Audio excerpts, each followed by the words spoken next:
Thank you everyone for joining today. Just to introduce, so I'm Eva, I'm Senior Strategic Partnerships Manager from Art Curriculum Plus. So as in the title, I sit in the partnerships team, and my colleague Sarah, who is Head of Primary English, is going to be leading our webinar today. Just a couple of housekeeping bits in the interim. So anyone who has any questions throughout the webinar, we do want questions and we want people to engage as much as they can. Please do just put them in the chat, and then when Sarah's finished, then we'll be able to answer the questions, because it may well be that some of the questions are answered in the next segment.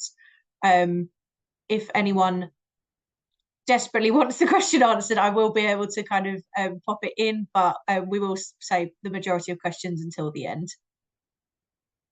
So I'm going to hand over to Sarah now, so that we can get going. Thanks, Eva. Hi, everybody. Welcome. It's great to have you all with us today. So I'll just get cracking. Here we go. So English Mastery Primary was designed and developed over 4 years ago with the aim to improve the literacy outcomes of all pupils, whilst also ensuring that really rich, engaging children's literature underpins all learning. The English Mastery curriculum is centred around quality children's books, and we read and study whole, authentic books, not text extracts. The reading spine forms the basis of our carefully sequenced, rigorous, knowledge-rich curriculum, and our purpose is to ensure that every child experiences high-quality English learning, whilst also equipping teachers with the knowledge and resources that they need to nurture confident, happy, and enthusiastic readers, writers, and speakers. That's why we created English Mastery. And over the past 4 years, we've piloted our common Key Stage 2 English Mastery curriculum in 55 primary schools with nearly 20,000 Key Stage 2 pupils. And we've learnt a lot over the course of the pilot. The programme has been thoroughly tested, and it's been iterated and it's evolved over time based on what we've seen in classrooms, because me and my team were in schools all of the time, and also based on data and assessment insights and on feedback from our brilliant teachers and our fantastic English leads, to whom we are deeply grateful for being our guinea pigs for the past 4 years. And during the course of the pilot, we kind of set out to explore 3 key questions. The first thing that we wanted to investigate was, how can we best develop fluency in Key Stage 2? In my experience, fluency is often thought of as a Key Stage 1 thing, and it's been neglected for many years in Key Stage 2. It just simply hasn't been given enough attention beyond phonics instruction. So we wanted to think about how we can best develop it in Key Stage 2, as fluency has to be a part of the Key Stage 2 curriculum. Secondly, we wanted to think about the strategies that we could use to manage cognitive load, to enhance accuracy and to ensure automaticity, particularly in the teaching of writing. And our third key question was around balance. So we wanted to investigate, how can we integrate a mastery approach whilst also keeping really rich, engaging children's literature at the heart of all learning. Finding a balance between breadth and depth was really a priority for us. So in this webinar, we'll share our experiences and lessons learned from the past 4 years of the pilot, because school feedback has been really encouraging. Our feedback from our impact surveys has been really strong, and our teachers and our leaders are championing the programme and the impact that it's had in their schools. And so we're really keen to share how we've got there and what we've learned along the way. So the key outcomes for today are a shared understanding of what mastery is, and crucially also what it is not, a summary of common approaches to managing cognitive load in the primary classroom. And we also wanted to leave you with some examples of practical strategies that you can use in your classrooms to develop fluency.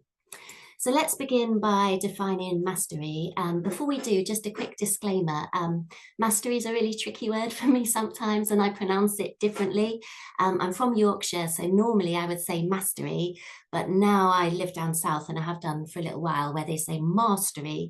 So I'll try to stay true to my northern roots throughout this webinar, but sometimes I might slip between the different pronunciations. So sorry if I sound a little bit weird at times. The term mastery learning was originally developed in the 1960s, and over the past couple of decades, the term mastery has become increasingly popular. Yet in my experience, I've heard the word mastery applied to very different curricular approaches. And as a result, lots of people have actually dismissed the entire concept of mastery as just another educational fad. And this is a real shame because at the heart of the mastery idea is something distinctive and powerful, even if it has come to mean some less effective approaches as well. Within their interim report, the Curriculum and Assessment Review defines mastery as the process of ensuring students understand a particular foundational concept before moving to the next one. This is taken from Daisy Christodoulou's blog on what is mastery, the good, the bad, and the ugly, which I'd recommend. It's a good read. And there's a similar definition of mastery used in the EEF's Mastery Learning Toolkit, which is also referenced in the Curriculum and Assessment Review. For us, the most powerful idea behind a mastery curriculum is that every pupil should understand everything that's been taught. So how do we know? How do we know if pupils have understood what has been taught? How do we know if they have mastered the curriculum content? Well, in mathematics, Dr. Helen Drury, who founded our Maths Mastery program, defines mastery as, you know you've mastered something when you can apply it to a totally new problem in an unfamiliar situation. So what characterises mastery in English? Well, for us, pupils speaking, reading or writing accurately only under very carefully managed conditions is not mastery. You have only mastered something if you can do it automatically, and that means being able to do it under any condition. Mastery in English is being able to do something not until you can do it right, but until it's awkward to do it wrong. And this is an example of that. So imagine a class of New Year 3 pupils. If you ask them, what do you start a sentence with? Just have a little think in your head, what percentage of the class would answer that question correctly?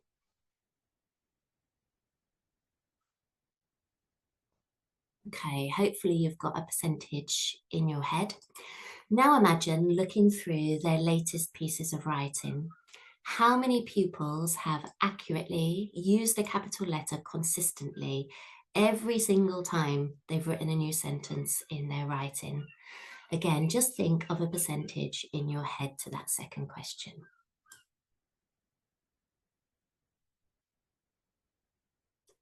Okay, now I'm going to assume here that your first percentage, your first number is higher than your second number. This demonstrates that lots of pupils come up from Key Stage 1 classrooms with a lot of grammatical knowledge, but they're often completely unable to use it consistently every single time in their writing. And we know this as the knowing-doing gap, and Daisy Christodoulou talks about this in another one of her blogs. The knowing-doing gap shows to us that pupils have not mastered the fundamental grammatical concepts of sentence construction if they're not using capital letters automatically every single time they write a sentence, then they have not achieved mastery. So here's just a little mastery true or false quiz. I'll just give you a moment to read each statement and just decide to yourself if you think each statement is true or false.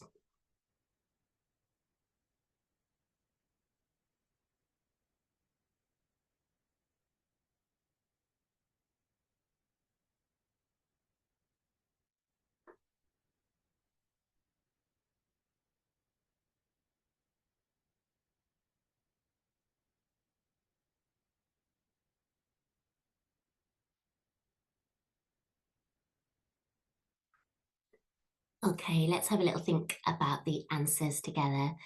So the first one is false. Mastery ensures understanding before progression, but pacing may vary for different pupils. Learning outcomes are kept constant, but the time needed for pupils to become proficient or competent at these objectives is often varied. The second one is also false. Mastery goes beyond recall. It requires deep understanding and the ability to apply knowledge in different contexts to close that knowing-doing gap. The third one is true. The focus is on secure, lasting understanding rather than rushing through content. The fourth one is false. Mastery requires ongoing reinforcement and opportunities to revisit learning and repeat material through a robust culture of retrieval over time. And the last one is also false. We try and break learning down and manage cognitive load to develop fluency and get the conditions right for mastery, but struggle is a natural and necessary part of the learning process. Mastery ensures pupils persist until understanding is secure. Okay, so now that we've defined what mastery is and what it is not, now we'll move on to a summary of the common approaches to managing cognitive load in the primary classroom.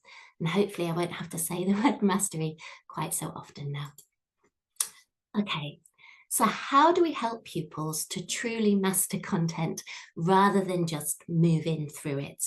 Well, the title of this webinar is Fluency First. For us, it's all about prioritising fluency in Key Stage 2. If pupils struggle with fluency in reading, then they'll struggle with comprehension. If pupils struggle with fluency in writing, then they'll struggle with composition. In reading, fluency serves as a bridge between word recognition and comprehension, because fluent readers are able to identify words accurately and automatically. Their cognitive load is decreased and they can focus most of their attention on interpreting what they're reading. They can make connections among the ideas in the text and between the text and their background knowledge. In other words, fluent readers can recognize words and comprehend at the same time. Similarly, in writing, fluency serves as a bridge between word generation and composition. Because fluent writers are able to form words and sentences accurately and automatically, it means that they can focus most of their attention on expressing meaning. Fluent writers can form words and sentences and express meaning at the same time. So fluency reduces cognitive load. We know from cognitive load theory that learning is hampered when working memory capacity is exceeded. Working memory can only hold a few items for a limited period of time. So given the limitations of working memory, it's understandable that pupils struggle to comprehend if they're not fluent readers, and they struggle to write confidently and are prone to making basic errors if they're not fluent writers. But once something is known to automaticity, it takes up very little room in working memory. It becomes habitual. This frees up the brain to engage in more complex forms of thinking. Automaticity is the gateway to being able to think critically. It's therefore imperative that all learners, and in particular learners with smaller working memories, are given the practice time needed to acquire fluency. It's essential for some, but it's helpful for all. So how do we do this? Well, there are specific strategies that we can use to enhance accuracy, ensure automaticity, and develop fluency. And it's all about adaptive teaching. I'm a massive Claire Seeley fan, and she writes brilliant blogs, but one of them was especially pertinent to us, and it was called Adaptive Teaching, the 4 Verbs Approach, which you can access on primarytimery.com. Adaptive teaching supports a mastery approach because it's all about teaching the same lesson to all by providing scaffolds to those who need additional support. So everyone can access the same ambitious curriculum and meet the same high expectations. So Claire Seeley says that adaptive teaching is adapting memory demands, and Claire identifies 4 key factors that determine memory challenges for pupils, which I'll just pop on the screen so you can have a read of those.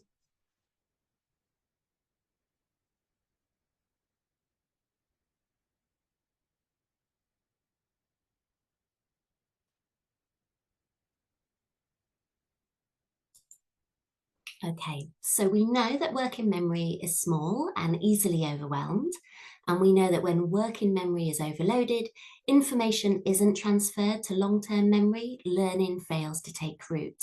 So to manage cognitive load, we need to consider memory demands. And Claire Seeley suggests 4 strategies based around 4 key verbs that we can think about when considering memory demands. And these are reduce. Reduce memory demands, reducing the number of things that learners have to think about at one time. Secondly, anticipate. Anticipate memory demands, planning a curriculum that reinforces and builds on previous knowledge, connecting new learning to previously learned content, and preparing for and improving access to future learning. Thirdly, support. Support memory demands, providing scaffolding that holds some of the memory demands so that learners can think about the same content as everyone else. And fourthly, strengthen. Strengthen memory demands, ensure that learners know enough to access the lessons and have a robust culture of retrieval so that knowledge is remembered long term.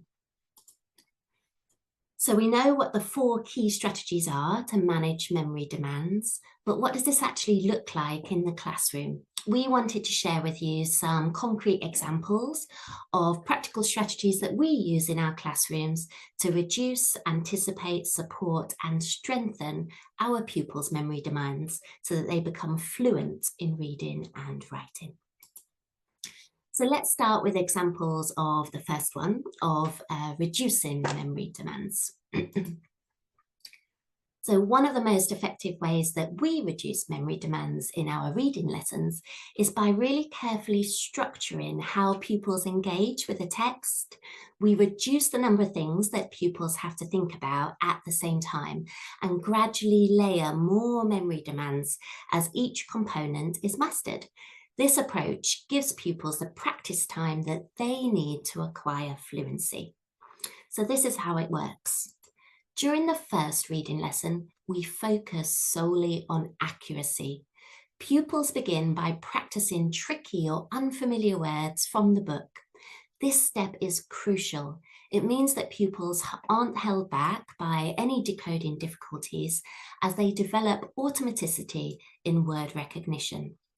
And it isn't until those words are mastered that they then read the text for the first time with a focus purely on accurate reading, ensuring that their attention isn't split between accuracy and comprehension. They only have to think about one thing. Next, once they've mastered that, then we shift the focus to fluency. Teachers guide pupils through a modelled reading of the text using punctuation and emphasis to support expressive reading. Pupils then apply this in their own reading, concentrating on how punctuation and expression can enhance meaning. And after that deliberate practice, pupils are really well prepared to then focus on comprehension. Teachers model a think aloud, demonstrating how to make sense of the text. This explicit modelling helps pupils develop a deeper understanding before they then apply these strategies in independent comprehension. Previously, and it's just crazy to me now, we would have read the text once and then maybe had a little bit of book talk before we got pupils to answer comprehension questions straight away. This approach is so much better for memory demands because it reduces memory demands every step of the way, giving pupils plenty of practice time to focus on mastering one aspect of reading at a time to develop fluency. It frees up pupils' working memory so that pupils can think critically. We use a similar approach to reduce memory demand in our grammar lessons. Pupils don't jump from seeing an example to writing it. We use the principles of intelligent practice to guide children through a gradual release model. Each new grammatical concept is introduced in a series of small microgranular steps, a cycle of subtle changes in activity. Beginning with identifying. Can the pupils identify the concept, either by underlining it, circling it, or ticking it? Can they identify it first? If they master that, then we can move on to recognizing. Can the pupil choose the correct example or recognize and choose the correct order that a sentence should go in? Then, once they've mastered that, we move on to understanding. Can the pupils fill or complete the missing examples before they then embed that understanding by recognizing the non-examples or correcting the errors? Before we then move on to the writing, to using the new concept in writing with lots of dictation, lots of teacher modeling, lots of deliberate practice opportunities. Each new grammatical concept follows this cycle to reduce memory demands, freeing up space in working memory that pupils can devote to absorbing and analysing content before going on to create content. The aim is to develop pupils' automaticity and ultimately remove the dependency of these scaffolds over time. The simplicity of it, though, is fundamental. Some activities may seem too easy at first, but as grammatical concepts become more complex, this strategy will enable pupils to be successful.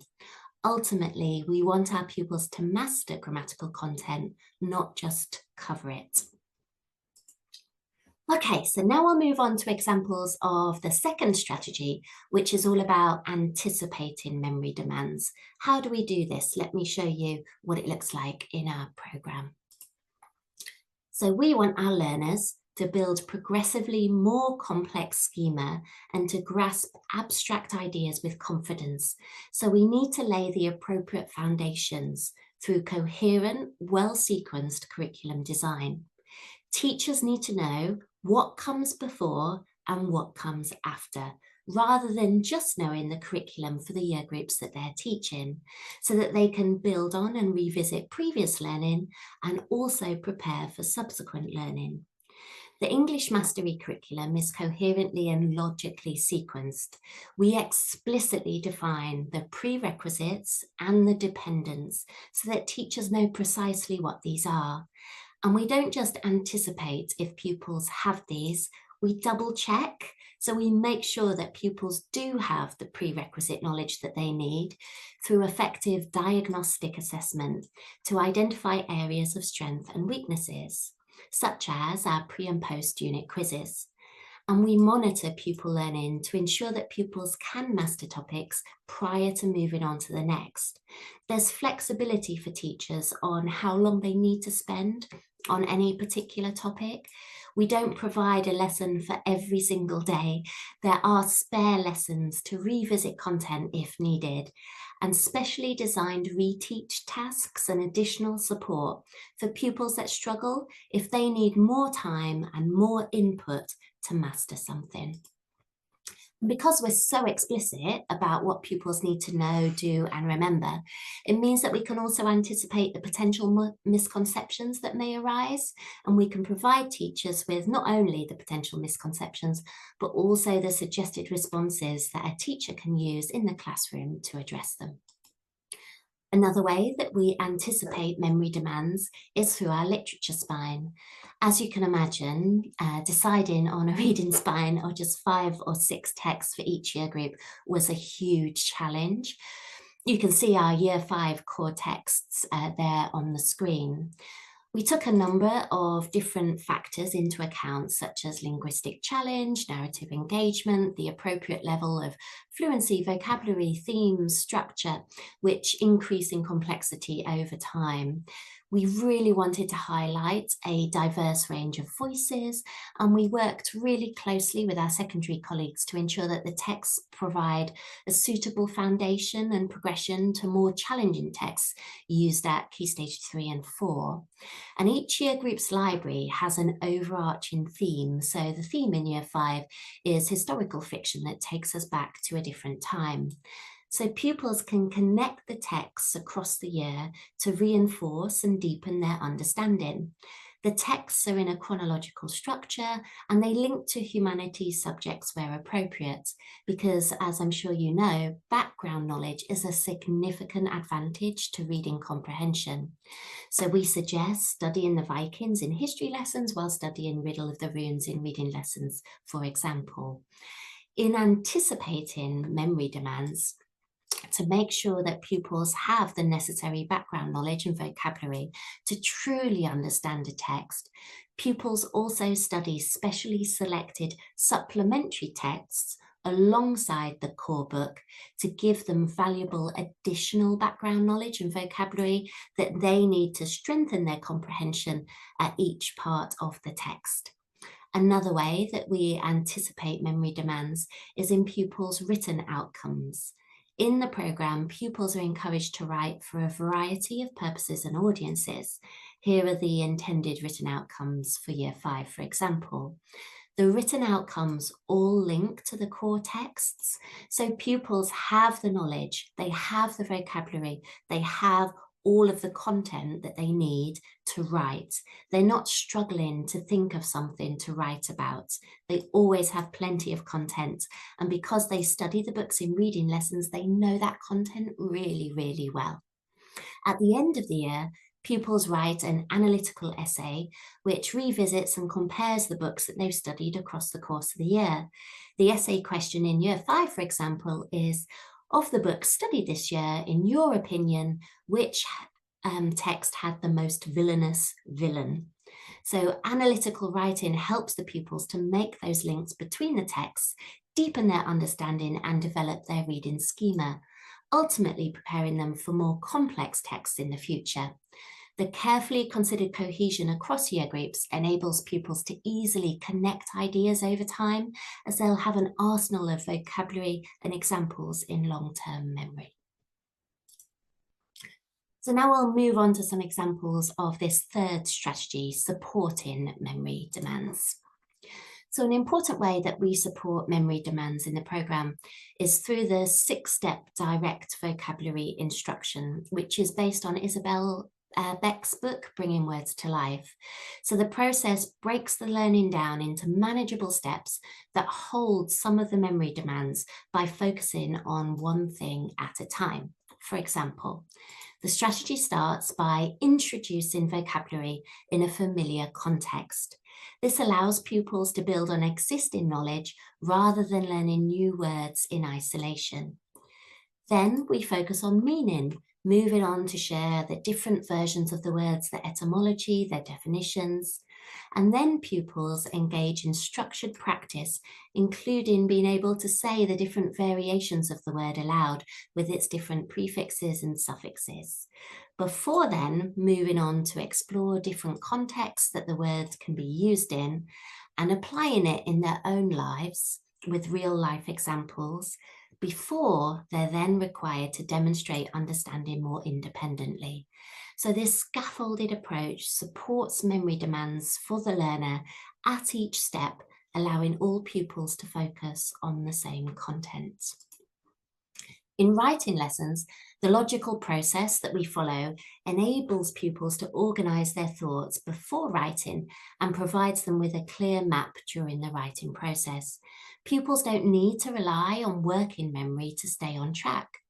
Additional scaffolding, things I'm sure you'll all be familiar with, like model text, word banks, sentence starters, writing frames, planning grids, toolkits, all of these things act as scaffolds. They're all part of the programme and they all hold some of the memory demands for the learner so that all pupils can focus on the same content. So that brings us on to the fourth strategy, some examples of strengthening memory demands. And strengthening learning really needs a strategic approach that plans for combating the forgetting curve and builds in retrieval opportunities. This is useful for all learners, but absolutely vital to learners with smaller working memories who can compensate for this by having a really well-stocked and well-organised long-term memory. So our mastery curriculum is structured so there are frequent opportunities to check if pupils have learned what you have just taught them, and for pupils to recap, review and consolidate their prior learning. So this is all integrated and baked into lessons, and we use lots of low stakes quizzing opportunities, such as retrieval opportunities in our do nows at the beginning of each lesson to check that pupils have retained knowledge and vocabulary from the previous lesson. Then we also have multiple choice, low stakes quizzing in our exit tickets at the end of each lesson to check that pupils have learned the knowledge and vocabulary that they've just been taught in that moment. Then within lessons, we have plenty of deliberate practice exercises to build those road miles and to ensure fluency, but also so teachers can easily check if pupils need any additional support or if there are any misconceptions. We also have lots of summarising activities to ensure that pupils can recall and synthesise previously taught knowledge. And we have frequent opportunities to revisit and reinforce vocabulary. True and false questions are also there to ensure that knowledge is remembered long term. We do so much within every single lesson to strengthen memory demands within the programme, so it was really difficult to narrow it down to these 6 examples. But we found that all of these things really improve knowledge retention so that pupils can store learnt conventions in long-term memory. And then pupils don't have to rely on working memory to stay on track. So, to summarise, mastery is the process of ensuring students understand a particular foundational concept before moving to the next one. You have only mastered something if you're fluent and confident enough to do it automatically, not until you can do it right, but until it's awkward to do it wrong. Once something is known to automaticity, it takes up very little room in working memory. Automaticity is the bridge, is the gateway to being able to think critically. It's therefore imperative that all learners are given the practice time needed to acquire fluency, particularly in Key Stage 2. And to manage cognitive load in the classroom, we need to consider memory demands, how to reduce, how to anticipate, how to support, and how to strengthen memory demands. So that brings us to the end of today's session. Hopefully you're leaving with an understanding of what mastery is and what it is not, an understanding of the common approaches to managing cognitive load, as well as some practical examples that you could use within your classroom as well. So if you want to find out more about the programme, we have just launched it nationally outside of the pilot just this week, and you can find out more about it on our website. On our website, there's a brochure, there's a programme preview, all available for download. And there are also case studies published on our website as well, so you can check out what some of our pilot schools say about us. We're holding another session, which is more of an information session just about the programme. And that's on the 30th of April from 4 to 5 p.m. So if you're interested in finding out a bit more, then Eva will pop the link in the chat feed for you. So you can sign up to come to that one too, if you'd like to hear a bit more. But I think that's everything from me. Thanks, Eva. Thank you very much, Sarah. Yeah, like Sarah said, I'll pop that in the chat just now. If anyone has any questions for Sarah, if you could please put them in the chat now. We've got a little while left, but we should be able to finish early regardless. So if people want to put some bits in the chat, we have a little bit of time to be able to dig into the fluency a little bit more. Just to say as well that the webinar it has been recorded, so it will be shared with all of you. So I will be emailing next week with a recording. So if you want to share this with colleagues as well, that will also be available. But yes, that'll be coming from me next week. And then I'll also put information in my email next week as to how you can get in touch with us to find out more about the programme if you are interested.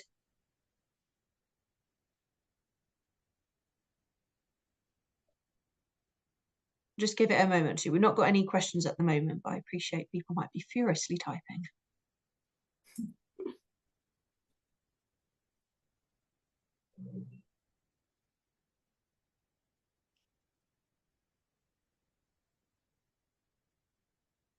We've not got any questions at the moment, but yeah, thank you again for everyone for attending, and have a lovely rest of your days. Thank you. Thanks, everybody.